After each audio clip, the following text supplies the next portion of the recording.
सभी दोस्तों का बहुत बहुत स्वागत है। चलिए मित्रों, सुनते हैं महात्मा गौतम बुद्ध का आज का जो अनमोल विचार है।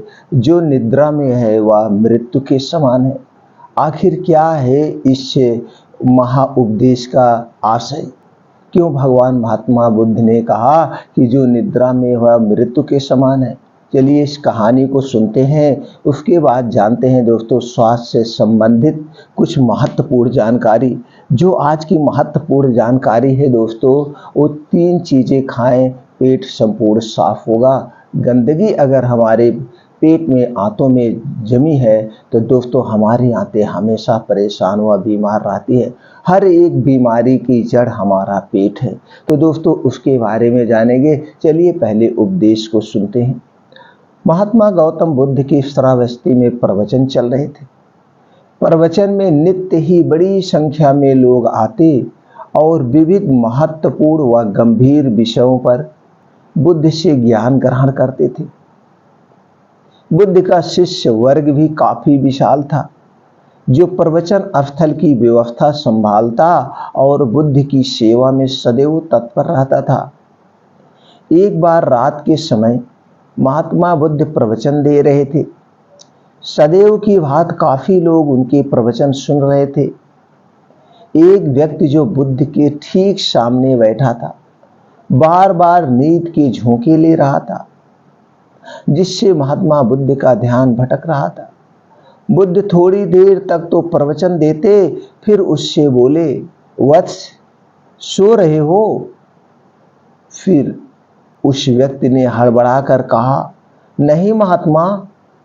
बुद्ध ने पुनः अपना प्रवचन प्रारंभ किया। वह व्यक्ति फिर से ऊँघने लगा। महात्मा बुद्ध ने फिर वही प्रश्न दोहराया और उसने फिर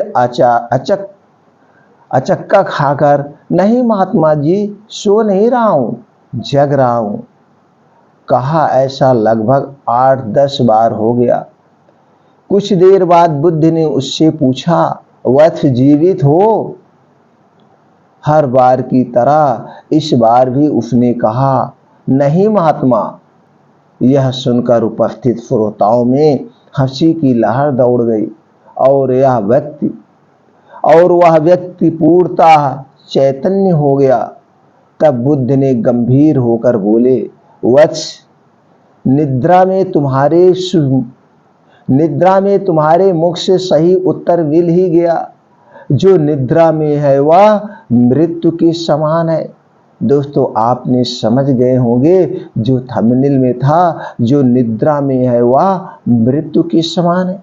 महात्मा बुद्ध का संकेत था कि गुरु से ज्ञान ग्रहण करते वक्त, ध्यान दीजिए मित्रों, गुरु से ज्ञान ग्रहण करते वक्त सजगता अत्यंत आवश्यक है। गाफिल रहने की स्थिति में ज्ञान की प्राप्ति पूर्ण नहीं होती है और अधचरा ज्ञान और आधा अधूरा ज्ञान सदैव खतरनाक साबित होता है। दोस्तों भगवान महात्मा बुद्ध बहुत बड़ी बात को संक्षेप में उसका उत्तर देते थे और जो बातें समझ जाता था, जान लीजिए वो धन्य हो गया, उसका जीवन सफल हो गया। तो दोस्तों चलिए अब हम जानते हैं स्वास्थ्य से संबंधित जो आज का चैप्टर है, हम अपने पेट को संपूर्ण कैसे साफ करें। मित्रों आप जानते हैं ये हमारा पेट हमारे पूरी शरीर का इंजन है। अगर हमारे इंजन में कोई कमी आ जाती है तो हमारा पूरा शरीर डिस्टर्ब हो जाएगा, क्योंकि जो कुछ भी हम खाते पीते हैं वो पहले मुख में जाता है, जहाँ से 80% उसको वहीं पे पचता है, वहीं से पचने वाला रस मिलता है, यानी कि जिसे हम कहते हैं लार, फ्लाइवा, यही हमारे खाने को पचाती है। तो हमें मुख में जाता है तो 80% यहाँ से पचता है, फिर 20% हमारे पेट में वो खाना पचता है। और जब वो खाना पेट में जाता है तो पेट में पचने के बाद उसके रस बनते हैं। उस रस से फिर हमारा शरीर से जो प्रोटीन विटामिन की जरूरत होती है जिस अंग को, वहीं से वो अंग में सप्लाई होता है, खून बनता है, रस बनता है, रस से खून बनता है और खून से सारी शरीर में सप्लाई होती है। तो ये मेन इम्पॉर्टेंट है। जिस तरह से एक गाड़ी है, गाड़ी का इंजन है, समझते हैं थोड़ी देर मित्रों। तो गाड़ी का इंजन है और उस गाड़ी के इंजन में हम क्या करते हैं, मोबिल डालते हैं और क्या डालते हैं, पेट्रोल डालते हैं, तो गाड़ी चलता है। और मोबिल डालते हैं, उसकी गाड़ी की ग्रीसिंग होती है जिसके उसके सारे पार्ट आते जाते हैं अपने समय। और अगर गाड़ी में तेल ना हो तो वह गाड़ी नहीं चलेगी। और उस पर एक इंस्ट्रक्शन पड़ा होता है कि गाड़ी 10,000 किलोमीटर चलेगी, इसके बाद आपको सर्विसिंग कराना पड़ेगा। अगर गाड़ी की आप सर्विसिंग नहीं कराएंगे तो गाड़ी का एवरेज कम हो जाएगा। और फिर लापरवाही किए आप, फिर दोबारा नहीं करवाएं तो क्या होगा, गाड़ी का इंजन कुछ दिन में धीरे धीरे एवरेज कम होगा। एवरेज कम होते होते उसके सारे पार्ट, जब उसकी देखभाल नहीं होगी, एक एक पार्ट खराब होते जाएंगे और वह गाड़ी का इंजन सीज हो जाएगा। सेम ऐसे मेरे शरीर का ये पेट है, ये हमारे शरीर का इंजन है। इस इंजन में हम समय समय पर भोजन ग्रहण करते हैं, समय समय पर हम कुछ चीज़ें खाते हैं। तो पेट हमारा कहता है हमें वही चीज़ खिलाइए जिससे आपके शरीर को प्रोटीन और विटामिन मिल सके। उसके उल्टे अगर हम कुछ खाते हैं जो हमारे लिए ज़रूरी नहीं है, लेकिन हम अपने जीभ के स्वाद के लिए खाते हैं, तो चीज़ें हमारे पेट में जाती है। तो फिर क्या होता है, कहीं गैस, कहीं अपच, कहीं उल्टा सीधा होने लगता है, फिर हम बीमार हो जाते हैं। दूसरी चीज़, तीसरी चीज़, एक पॉइंट और समझते हैं दोस्तों। जैसे आप कपड़ा पहने हैं और आप कहीं से उस पर कुछ दाग लग गया, कुछ छू गया, चाय पी रहे हैं गिर गया, टोमेटो सॉप खा रहे हैं गिर गया, कोई चीज़ जब गिर जाता है तो क्या होता है, उस पर जाके चिपक जाता है। फिर हम क्या करते हैं, फिर उसे हम रगड़ रगड़ के, खूब रगड़ रगड़ के साफ करते हैं, छुड़ाते हैं। तो क्या कभी आपने ये सोचा, जो हम कुछ उल्टा सीधा बाहर के पैकेट बंद चीज़ें खा रहे हैं, डिब्बा बंद चीज़ें खा रहे हैं, कुछ ऐसा जो प्रकृति से ही बनता है लेकिन नेचुरल नहीं है, उसके साथ प्रोसीजर किया गया है, उसमें कुछ प्रिवेंट डाले गए हैं, उसमें कुछ बेस डाले गए हैं, जैसे किसी का जूस हो गया, जैसे टमाटो सॉस हो गया, टॉफ़ी, बिस्किट, जो कुछ भी गया, तो जैसे बना तो ये मैदे से है, लेकिन इसके साथ प्रोसीजर किया गया है। और इसका हमें अट्रैक्टिव करने के लिए कोई भी मिठाई, बिस्किट हुआ, वो कलर किया गया है, तो कलर डाला गया। और उसको सुरक्षित रखने के लिए 6 महीने तक उसमें कुछ प्रिवेंट डाले गए हैं, कुछ केमिकल डाले गए हैं, और उसका कुछ स्वाद बढ़ाने के लिए बेस डाला गया है। तो ये सारे चीज़ें जो कलर डाले गए, जब इसे हम खाते हैं, ये हमारे पेट में जाता है, तो हमारे पेट, हमारे आंतों में तो इसका भी दाग लगता होगा। क्या आपने सोचा, ये भी जाता है और हमारे आंतों में, पेटों में चिपक जाता है उसकी सत में। इसको आपने कभी छुड़ाने के बारे में सोचा? नहीं सोचा। आप अपने ऊपर से शरीर की सफाई तो जम के करते हैं, अच्छे से साबुन लगाते हैं, अच्छे अच्छे तरह के ऐसे कुछ कि बढ़िया साबुन लाते हैं जिससे आपके शरीर के ऊपर सफाई हो जाए, चमड़ी की सफाई हो जाए, कपड़े की सफाई हो जाए। बाल आप धुलते हैं, हफ्ते में 2 बाल धुलते हैं, 3 बार बाल को धुलते हैं, पूरा साफ हो जाए, और कहते हैं बालों में डस्ट जमा हो गया। इसी तरह से कभी आपने अपने पेट के बारे में सोचा कि इसको भी हमें साफ करना चाहिए, हमें साफ करना चाहिए, या तो कचड़े ना खाएं या उसे साफ करें। और बहुत सारे रीजन हैं। जैसे मित्रों, आपने हमेशा ध्यान देते होंगे, हाथ धुल के नहीं खाते होंगे, तो कुछ ना कुछ मेरे हाथ में मिट्टी वगैरह रहती, सारी आपकी आंतों में जाती, तो आपकी आंतें बीमार होती, कब्ज होता है, गैस से। ये तो हो गया। दूसरा जो आपके आंतों में दाग लगता है, दाग का। अब दूसरी चीज़ ये हो गई, आप कुछ ऐसी चीज़ें होती हैं जो कि हमें कब्ज, गैस, एसिडिटी बनते हैं।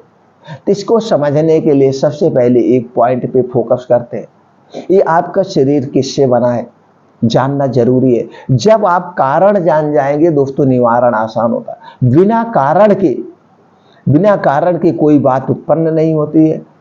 अब किसी से आपका झगड़ा हो गया, तो झगड़ा क्यों होता है? झगड़ा इसी बात का हो गया, कोई उसमें कारण पैदा हो गया, बात में कुछ कारण निकल गए, या तो उसको आप प्रूफ करेंगे कि हम सत्य हैं, या तो अगला आदमी प्रूफ करेगा वो सत्य है।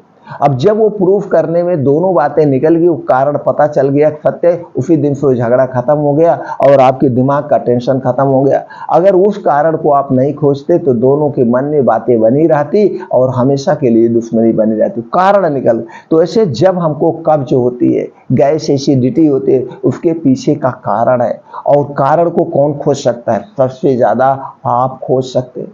आप सबसे बड़े डॉक्टर हैं, क्योंकि उस कारण को आपको पता है आपने क्या आज खाया जो नहीं खाना चाहिए था, या कितनी मात्रा में खाया, या आप क्या ज्यादा खा गए, उसके कारण से गैस कब्ज एसिडिटी बन गई।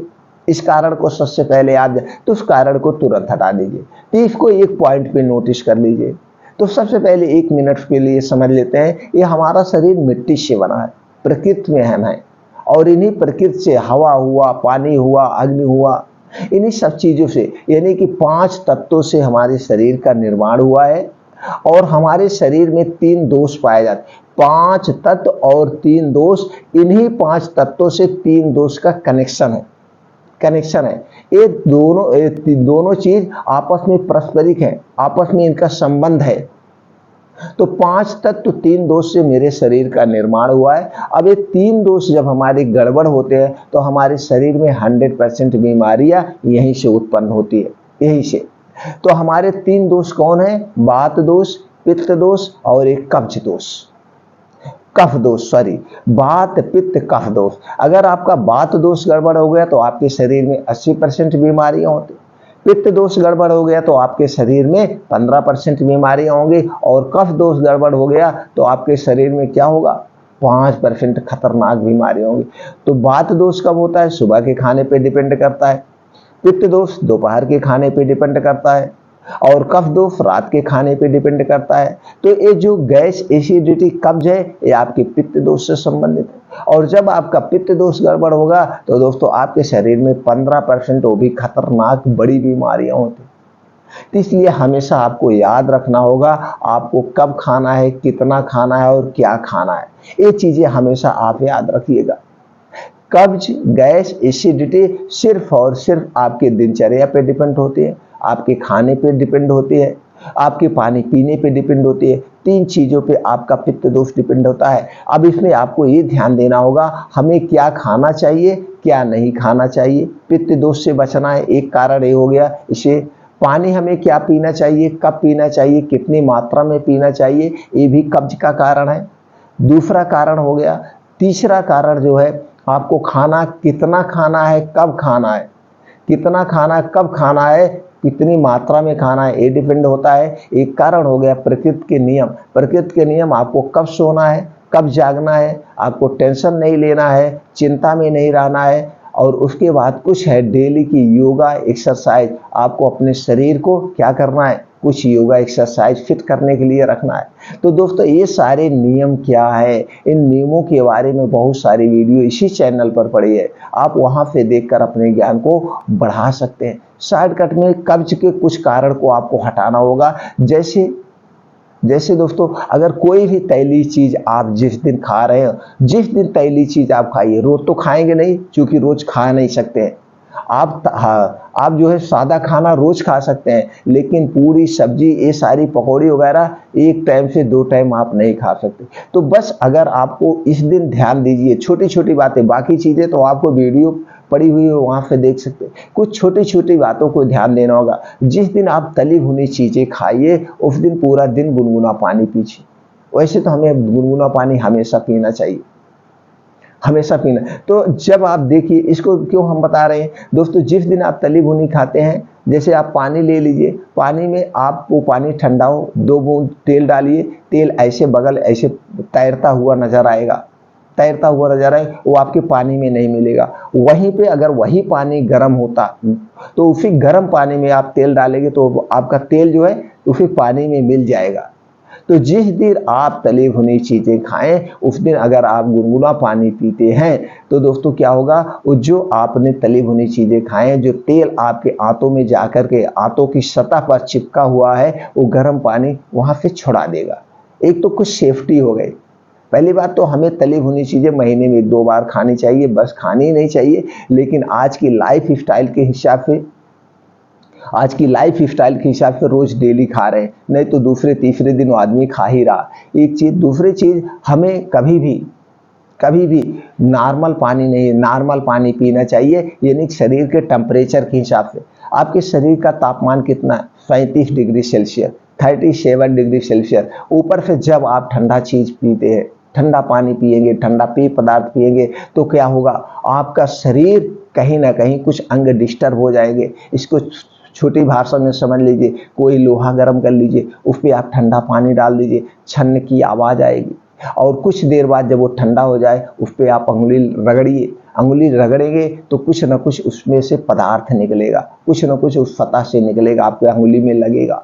तो इसी तरह से जब आप ठंडा पानी पीते हैं तो आपके आंतों में जाता है, तो वहाँ से भी छन्न की आवाज़ आती है, लेकिन उस आवाज़ को आप सुन नहीं पा रहे, वहाँ पे कोई ना कोई अंग डिस्टर्ब हो रहा है। तो इसलिए प्रयास करिए आप टेम्परेचर के हिसाब से पानी पीजिए। दूसरी चीज, जब आप ठंडा पानी पीते तो इस पानी को शरीर अपने तापमान में लाने के लिए उसे एक्स्ट्रा ऊर्जा खर्च करनी पड़ती है, और शरीर के सारे खून इकट्ठा हो जाते हैं उस पानी को क्या करने के लिए? नॉर्मल बनाने के लिए, अपने टेम्परेचर पे लाने के लिए। तो दोस्तों, जब बार बार आप यही पानी पिएंगे तो उस ज़्यादा खून इधर आ जाएगा, और वो जहाँ से खून इधर आएगा इस पानी को नॉर्मल करने के लिए, वहाँ पे खाली हो जाएगा, और फिर वहाँ खाली होगा तो उस अंग को डिस्टर्ब हो जाता है। इसलिए प्रयास करिए अपने शरीर के तापमान के हिसाब से पानी पीजिए। ये हमारा शरीर इसी प्रकृति से बना है।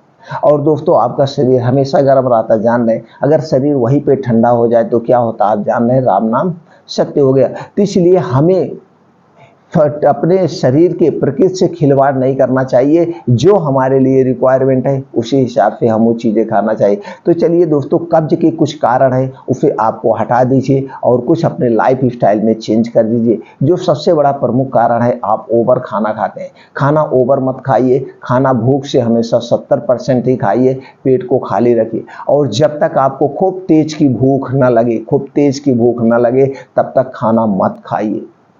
जब तक खाना भूख ना लगे खाना मत खाइए, और खाने में ज़्यादा से ज़्यादा फाइबर युक्त खाइए। मल्टीग्रेन आटा खाइए, दलिया खाइए, ओट्स खाइए, हरी साग सब्जियाँ खूब जम करके खाइए। हरी साग सब्जियाँ, फाइबर जिसमें ज़्यादा पाया जाता हो, ये आपके आंतों में चिपकेगा नहीं। और तली भुनी चीज़ों से दूरी बना लीजिए, बाहर की चीज़ें आप मत खाइए। तो मल्टीग्रेन आटा हो गया, ये सारी चीज़ें आप खाइए। फल फ्रूट खाइए, ड्राई फ्रूट खाइए, ये जो सीजन वाइज जाते हैं इसे अपने खाने में शामिल करिए। और सबसे बड़ा जो कारण है, खाना खाते समय पानी मत पीजिए। आप खाना खाते समय अगर पानी पीते तो ये खाना 100% सड़ जाता है, और ये सड़ा हुआ खाना शरीर में 100 तरह की बीमारियां उत्पन्न करता है। खाना खाते समय पानी एक घूंट नहीं पीना है। खाना खाने के 1 घंटे पहले पी सकते हैं, खाना खाने के 2 घंटे के बाद आप पानी पी सकते हैं, लेकिन खाना खाते समय पानी आप नहीं पीएंगे। इससे संबंधित बहुत वीडियो पड़े, आप देख सकते हैं। अब दोस्तों, जो आपका खाना सड़ता है सबसे ज्यादा रात का खाना, आपका पेट फूलता है, गैस एसिडिटी कब्ज होती है, ये रात के खाने से। तो रात का खाना आप नाम मात्र खाइए। वैसे पहले के नियम अगर देखा जाए, प्राचीन नियम देखा जाए, तो हमारा रात का खाना दोस्तों दिन डूबने के पहले हो जाना चाहिए था, लेकिन ऐसा नामुमकिन है। हमारा खाना रात को होता है 11 बजे, 12 बजे, 1 बजे तक लोग खाना खा रहे हैं, जबकि 1 बजे तो बिल्कुल नहीं खाना। अगर आपको खाना ही है तो लेटेस्ट 8 बजे खाइए, और रात का खाना नाम मात्र खाइए। आपकी भूख मिट जाए, 1 सब्जी रोटी, 2 सब्जी रोटी अगर आपके पास है तो दोस्तों 1 गिलास दूध और हल्दी डाल के उसे जरूर पी लिया करिए। तो रात का खाना अगर आप कम कर देंगे, नाम मात्र खाएंगे, तो दोस्तों आपको कभी भी गैस एसिडिटी अपच नहीं होगी। और दोपहर के खाने से आपका पित्त दोष होता है, दोपहर का खाना खाने से आपके डाइजेशन गड़बड़ होता है। तो दोपहर के खाने में आप अजवाइन जरूर डालिए, और सुबह के दोपहर के खाने में अजवाइन, रात के खाने में मेथी डालिए। दोस्तों कफ नाशक होता है। तो दोस्तों ये चीज़ें आपको आजमाना होगा, और कुछ चीज़ें हैं जो कब्ज कारक है उसे अपने लाइफ से हटा दीजिए। जैसे चीनी से बनी हुई कोई चीज़ मत खाइए, मैदा से बनी हुई कोई वस्तु मत खाइए, ये सारी चीज़ें कब्ज कारक है। रिफाइन किया हुआ तेल और डालडा से बनी हुई कोई चीज़ मत खाइए। ठंडा पेय पदार्थ आप पूरी ज़िंदगी मत पीने का संकल्प ले लीजिए।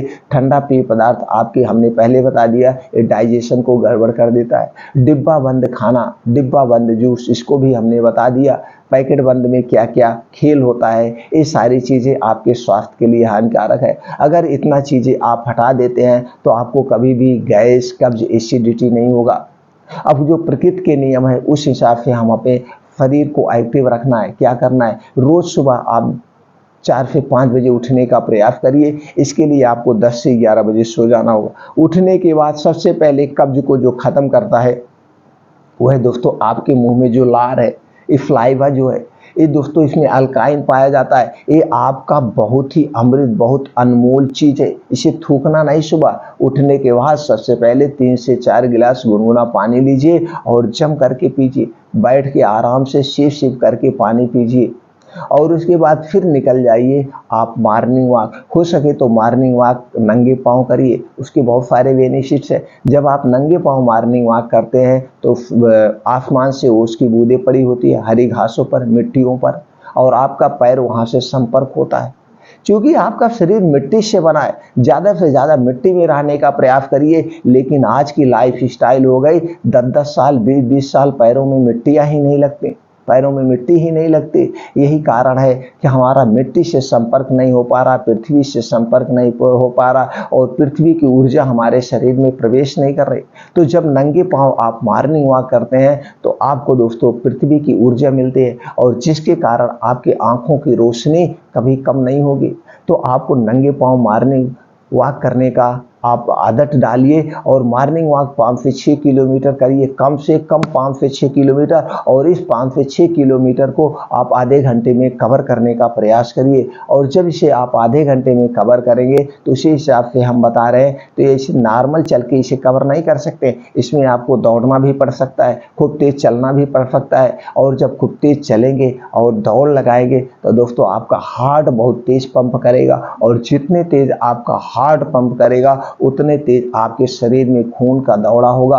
और जितने तेज खून का दौड़ा होगा, जैसे नाली में से जब तेज पानी बहता है तो कोई छोटे मोटे कचड़े होते हैं तो उसी पानी के साथ बह जाते हैं। तो ऐसे जब दोस्तों आपके शरीर में तेज ब्लड सर्कुलेशन होगा तो नाड़ी में कहीं रुकावट होगी और रुकावट धीरे धीरे साफ हो जाएगी। आपको हार्ट अटैक से बचने के, आपको हार्ट अटैक ना आएगा, हार्ट अटैक आएगा ही नहीं, आने का कोई चांस ही नहीं बचता है।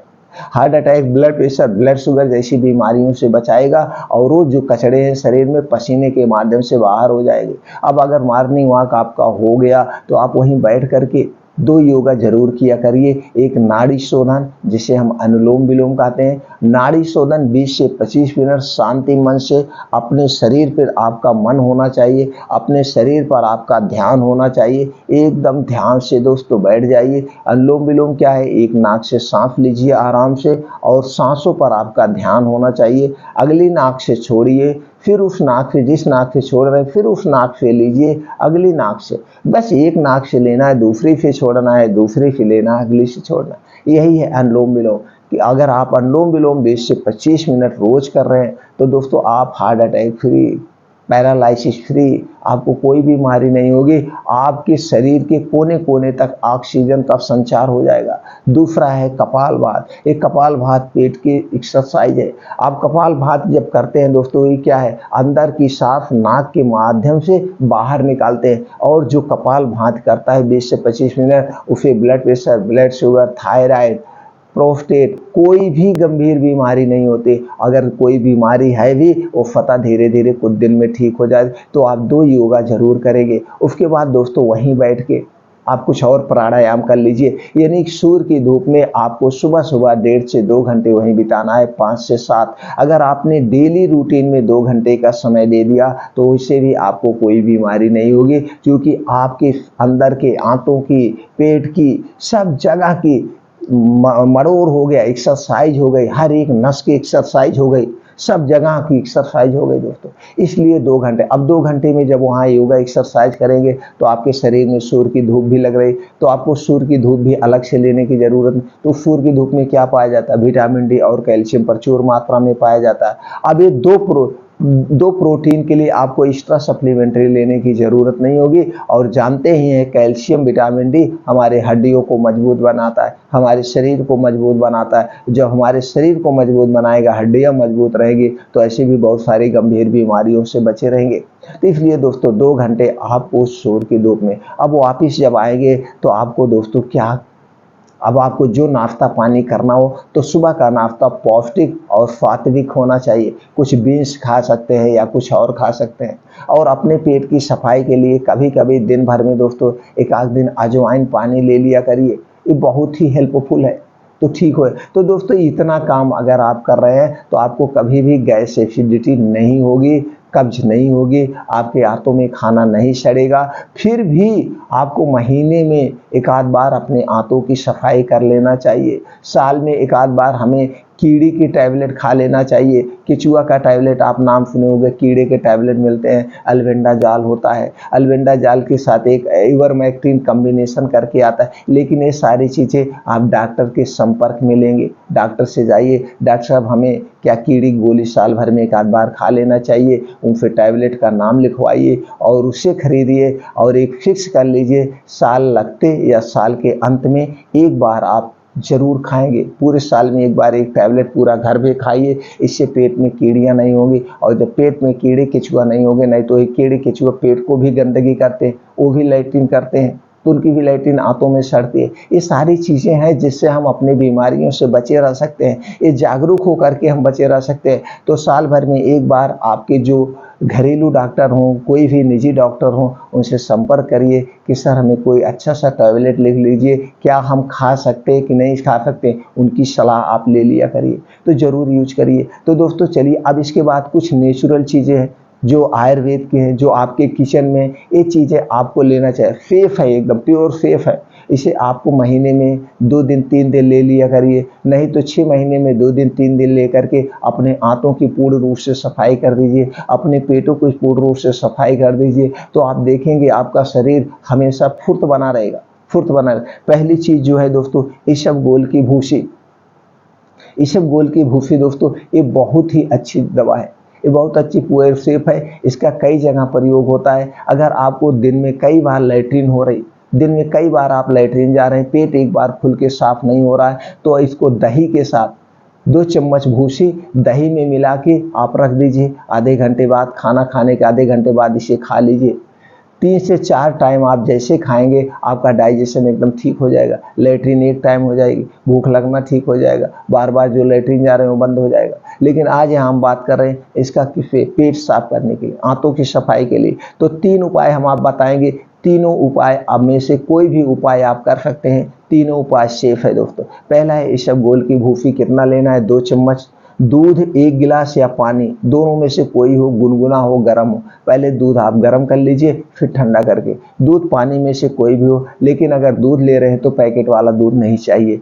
क्या करना है, उसी में 2 चम्मच भूसी मिला के आधे घंटे के लिए आप रख दीजिए। आधे घंटे रखने के बाद जब आप खाना खाइए, रात में जैसे 8 बजे खाना खा रहे हैं, खाना खाने के 1 घंटे के बाद इसे भूसी को जो आपने मिला के रखा है इसे आप खा लेंगे। इसको खाने के बाद आपको 1 घूंट पानी नहीं पीना, कुछ भी नहीं पीना, याद रखिएगा। इसको खाने के बाद कुछ नहीं, ये पहला उपाय है।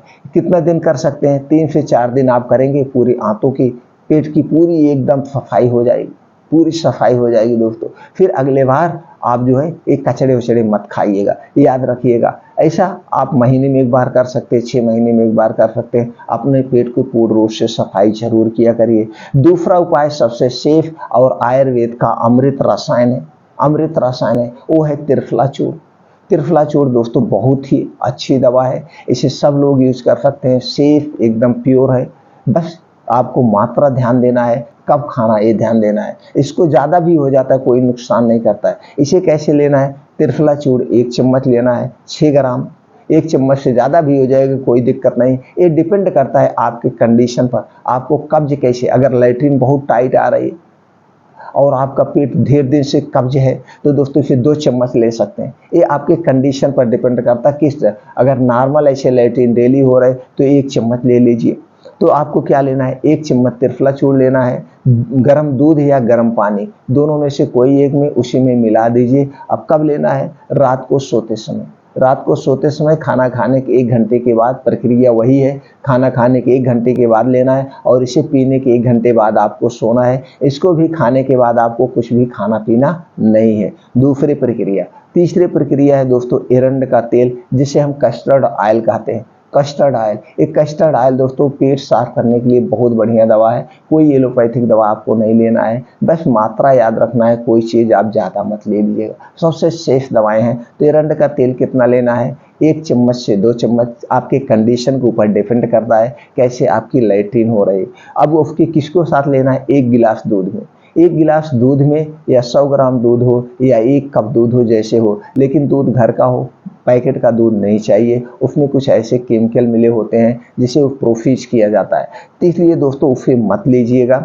1 गिलास दूध में 1 चम्मच तेल डाल के बस रात को सोते समय वही प्रक्रिया खाना खाने के 1 घंटे के बाद लेना है। इसको लेने के बाद भी कुछ नहीं खाना पीना है। 3 दिन लगातार ले लेंगे, आपकी पूर्ण रूप से आंतों की सफाई हो जाएगी। जिस हिसाब से आपको कब्ज है 3 दिन ले सकते हैं, 5 दिन ले सकते हैं, इससे ज़्यादा मत लिया करिए। 5 दिन लेने के बाद फिर आप 1 महीने बाद 5 दिन ले लें। लेकिन जो ऊपर की दोनों प्रक्रियाएं हैं, इसे 1 हफ्ते ले सकते हैं। त्रिफला तो पूरा साल खा सकते हैं, हमेशा खा सकते हैं, नुकसान नहीं करेगा। बस मात्रा ज़्यादा मत करिएगा, मात्रा नॉर्मल रखिएगा। आपकी गैस आपके कब्ज के ऊपर डिपेंड। तो दोस्तों ये तीनों में से कोई भी एक फार्मूला अपना करके अपने आंतों की पूर्ण रूप से सफाई कर सकते हैं और करना चाहिए। और तीनों शेष दवाएं हैं, तीनों में से कोई एक उपाय करिए और अपने शरीर को स्वस्थ व निरोग बनाइए। क्योंकि जब आपका पेट स्वस्थ रहेगा तो आपके शरीर में कोई बीमारियां नहीं आएगी।